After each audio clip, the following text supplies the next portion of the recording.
ریاست ماں ہوتی ہے، مگر کیا واقعی کیا یہ وہی ماں ہے جو اپنے بچوں کو سہارا دیتی ہے، یا وہ ماں ہے جو اپنے ہی لوگوں کو بے روزگار کر دیتی ہے، مہنگائی اور ناانصافی کے حوالے کر دیتی ہے؟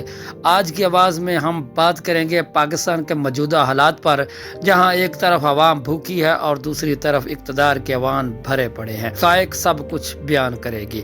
اگر آپ بھی یہ سمجھتے ہیں کہ سچ بولنا جرم نہیں تو اس ویڈیو کو شیئر ضرور کیجیے گا۔ یہ آواز صرف میری نہیں، یہ سچ کی آواز ہے۔ بسم اللہ الرحمن الرحیم۔ دیکھنے اور سننے والوں کو میرا سلام۔ ریاست ماں جیسی ہوتی ہے، ہاں یہ جملہ ہم نے بچپن سے سنا۔ کتنا خوبصورت، کتنا میٹھا فکرہ ہے نا۔ مگر آج جب ایک مزدور اپنے بچوں کو بھوکا سلاتا ہے، جب ایک غریب ماں اپنے بیمار بیٹے کے لیے ہسپتال کے در پر ٹھوکریں کھاتی ہے، تب وہ سوچتی ہے کہ یہ کون سی ماں ہے جو اپنے بچوں کو یوں سسکتا دیکھتی ہے۔ یہ ریاست دو چہرے رکھتی ہے۔ ایک چہرہ امیر کے لیے، جہاں قانون صرف کتابوں میں نہیں ان کے قدموں میں ہوتا ہے، جہاں عدالتیں وقت سے پہلے جاگتی ہیں، جہاں انصاف VIP سروس کی طرح دروازے پر کھڑا ہوتا ہے۔ دوسرا چہرہ غریب کے لیے، جہاں عدالت کی تاریخ پر تاریخ ملتی ہے، جہاں پولیس تفتیش نہیں کرتی، تولتی ہے، جہاں انصاف کا ترازو غریب کے لہو سے بھرا ہوا ہوتا ہے۔ ایک مزدور صبح سے شام تک کام کرے اور شام کو اپنے بچوں کے سامنے صرف 2 روٹیاں رکھ سکے، تو بتاؤ وہ ریاست کہاں ہے جسے ماں کہا جاتا ہے؟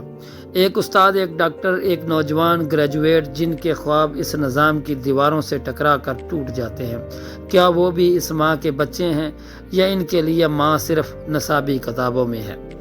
یہ ریاست اب ماں نہیں، یہ طاقت کے سوداگروں کا کاروبار بن چکی ہے۔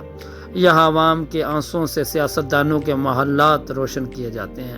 یہاں ووٹ مانگنے والے مسیحا نہیں بلکہ تاجر ہیں۔ جہاں وعدے بیچے جاتے ہیں اور امیدوں کی لاشیں چھوڑ جاتے ہیں۔ کہتے ہیں کہ قانون سب کے لیے برابر ہے، لیکن سچ یہ ہے کہ قانون صرف ان کے لیے زندہ ہے جن کے پاس پیسہ ہے۔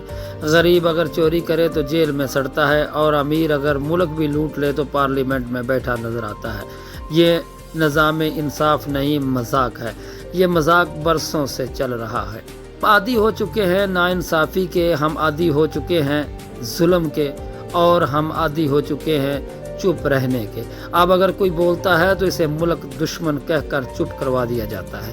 اگر کوئی سوال کرتا ہے اسے غدار کہہ کر خاموش کروا دیا جاتا ہے، اور جو سچ بولتا ہے وہ سچ کی آواز بن جاتا ہے، مگر اس آواز کو دبانے کی پوری کوشش کی جاتی ہے۔ مگر ایک بات یاد رکھو، جب ظلم حد سے بڑھتا ہے تو نظام بدلتا ہے، اور جب عوام